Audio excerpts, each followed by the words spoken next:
apa kabar semuanya? Balik lagi di channel aku. Semoga kalian semua sehat ya. Amin. Oke deh, sesuai judulnya, kali ini kita akan membahas seseorang yang paling epik sepanjang masa. Yap, kita bakal ngobrolin tentang Alexander yang Agung, atau dalam bahasa yang lebih keren, Alexander the Great.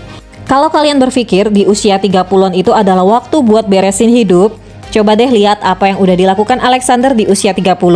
Dia udah berhasil menaklukkan hampir separuh dunia. Jadi siap-siap aja ya buat kagum.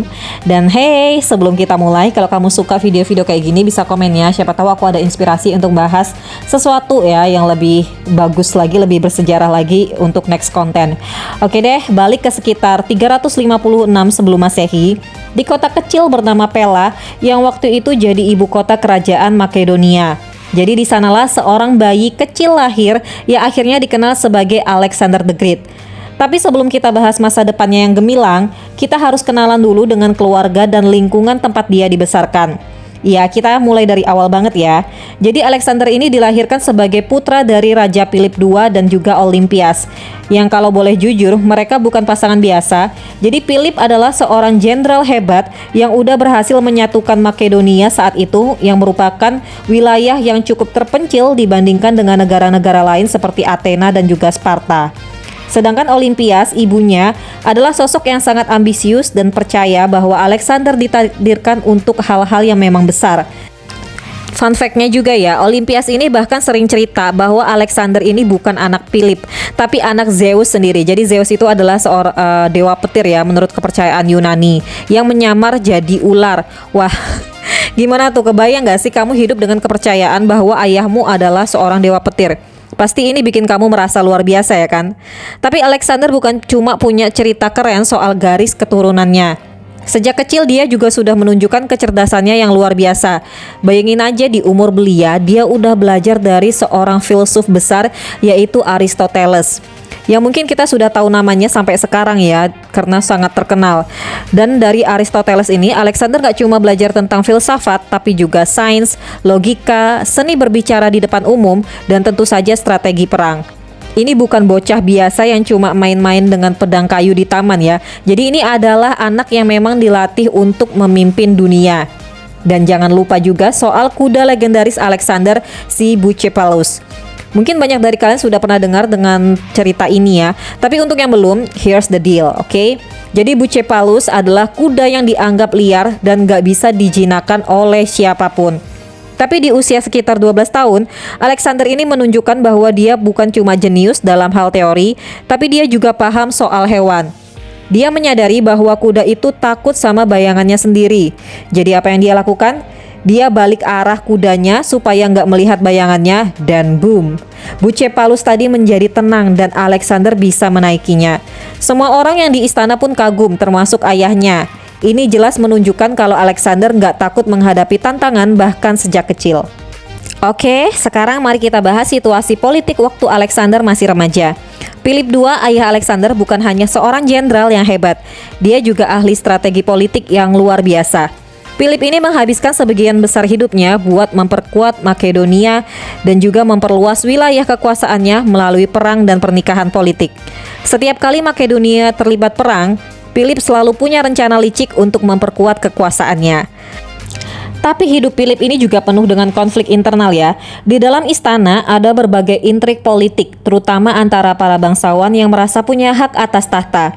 Philip sering terlibat pertikaian dengan mereka, dan Alexander meskipun masih muda sering terlibat dalam urusan-urusan kerajaan. Bayangin gimana tegangnya suasana di istana, di mana satu kesalahan kecil aja bisa berujung pada perebutan kekuasaan yang sangat brutal. Ini kayak nonton Game of Thrones di versi dunia nyata. Dan kita belum sampai ke bagian paling dramatis.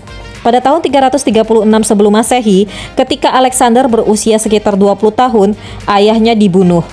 Yap, Raja Philip dibunuh saat menghadiri pernikahan. Pembunuhnya adalah seorang pengawal bernama Pausanias, dan motifnya? Ini menjadi salah satu misteri terbesar dalam sejarah. Tapi banyak yang percaya bahwa pembunuhan ini bukanlah kebetulan. Beberapa orang berspekulasi bahwa Olympias, ibu Alexander, mungkin terlibat dalam rencana ini karena dia ingin anaknya segera naik tahta. Gak ada yang tahu pasti, tapi yang jelas, Alexander langsung jadi raja setelah ayahnya tewas. Setelah kematian Philip, banyak wilayah di Yunani yang berpikir, sekarang Makedonia udah lemah ya, ayo kita bangkit melawan. Tapi mereka salah besar. Alexander yang baru aja naik tahta langsung bergerak cepat buat menegaskan kekuasaannya. Bayangin ini ya, kamu baru aja jadi raja, banyak negara bagian Yunani yang ngerasa bisa memberontak, dan kamu harus menaklukkan mereka semua di usia 20 tahun. Kedengarannya mustahil kan? Tapi Alexander berhasil. Pertama-tama dia memimpin pasukannya ke Tebes, kota besar yang memberontak. Alexander nggak hanya mengalahkan mereka, dia juga menghancurkan kota itu sampai rata dengan tanah sebagai peringatan bagi kota-kota lain. Wah, nggak kebayang ya itu. Gimana tegangnya seluruh Yunani setelah itu. Setelah Tebes dihancurkan, nggak ada lagi yang berani menantang Makedonia.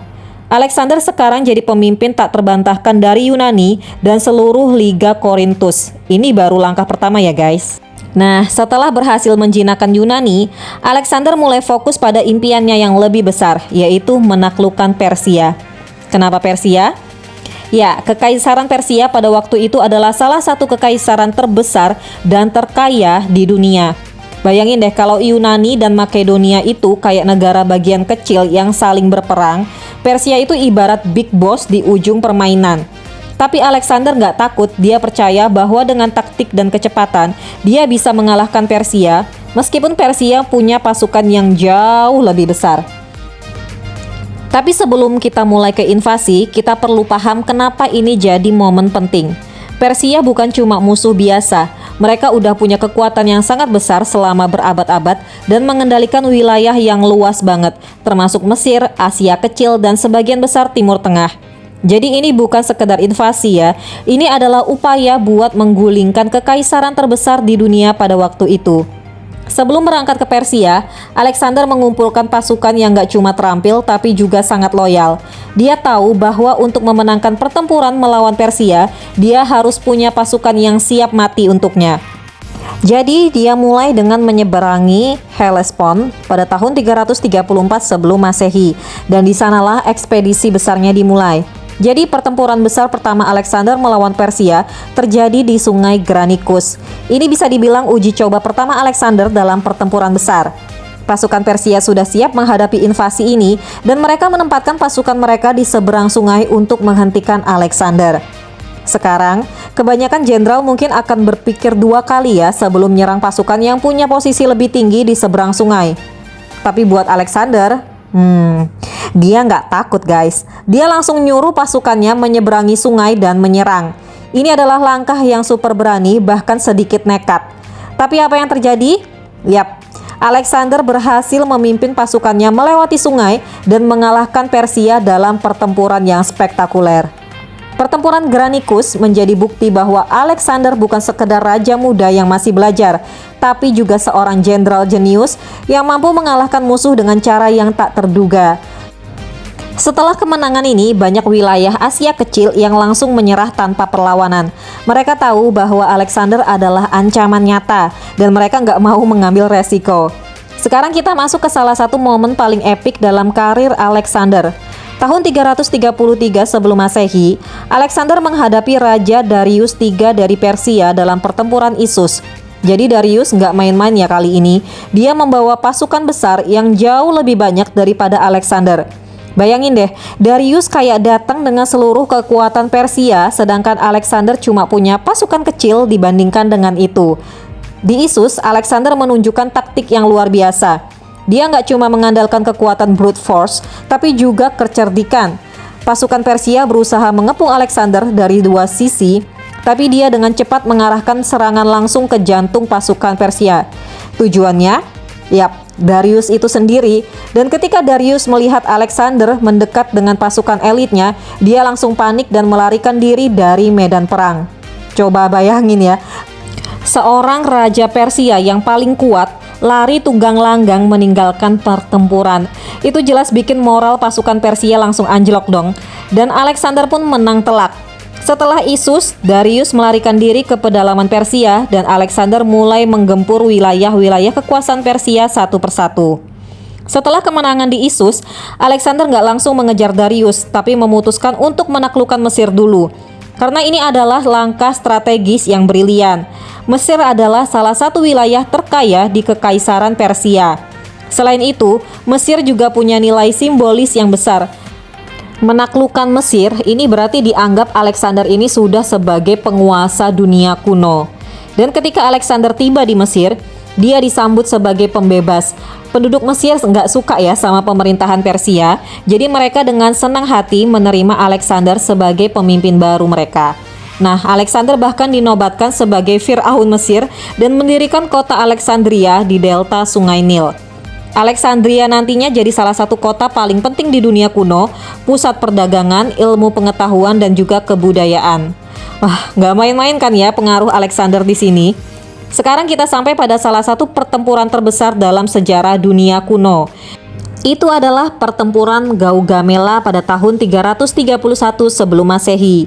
Di sini Alexander menghadapi Raja Darius III lagi ya, tapi kali ini dalam skala yang jauh lebih besar. Bahkan pertempuran Gaugamela ini dianggap sebagai pertempuran penentu yang bakal menentukan nasib seluruh kekaisaran Persia. Pasukan Persia di Gaugamela luar biasa besar, mungkin 10 kali lipat ya, lebih banyak dari pasukannya Alexander. Tapi Alexander sudah sangat siap. Dia menggunakan formasi pertempuran yang inovatif, di mana pasukannya bergerak cepat untuk menyerang bagian tengah pasukan Persia sambil menghindari serangan dari samping. Alexander juga memimpin serangan langsung ke arah Darius, dan sekali lagi Darius lari dari medan perang. Setelah Gaugamela, kekaisaran Persia praktis udah runtuh. Alexander menjadi penguasa baru Persia dan seluruh wilayah Timur Tengah serta Asia Tengah ada di bawah kendalinya. Meskipun Alexander sudah jadi penguasa Persia, dia nggak berhenti di situ aja. Dia memutuskan buat melanjutkan penaklukannya ke arah timur, menuju Asia Tengah dan bahkan India.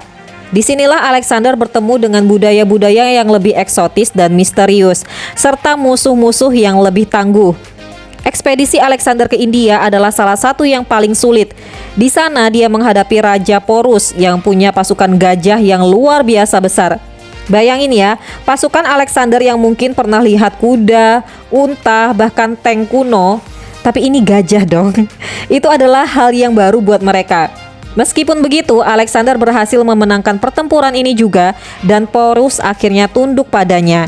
Namun pada titik ini, pasukan Alexander mulai merasa lelah. Mereka udah bertempur selama bertahun-tahun dan mereka pengen pulang. Saat pasukan Alexander mencapai sungai Hipasis di India, mereka menolak buat maju lebih jauh.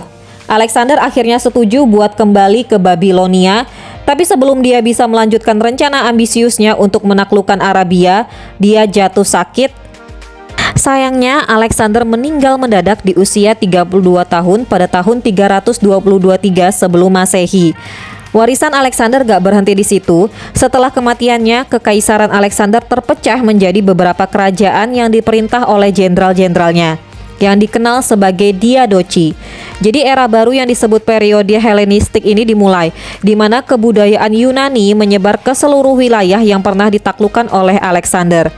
Di Mesir sendiri, jenderalnya bernama Ptolemy ini mendirikan dinasti Ptolemaic yang berlangsung hingga Cleopatra. Di Asia, pengaruh Yunani terus terasa selama berabad-abad. Dan begitulah cerita panjang non-epik tentang Alexander the Great ya. Seorang pemimpin yang gak cuma mengubah peta dunia, tapi juga cara kita berpikir tentang kebudayaan, penaklukan, dan juga pemerintahan. Jadi apa yang bisa kita pelajari dari Alexander? Mungkin satu hal yang penting, kalau kamu punya visi dan kamu mau bekerja keras serta berani ambil resiko, kamu bisa meraih hal-hal yang bahkan kamu sendiri gak pernah membayangkan ya. Apalagi di usia muda adalah saat yang produktif ya. Ayo kita lebih giat lagi.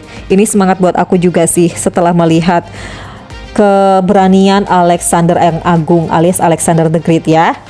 Oke, thank you buat kalian semua yang udah dengerin. Semoga kalian suka dan thank you, bye-bye.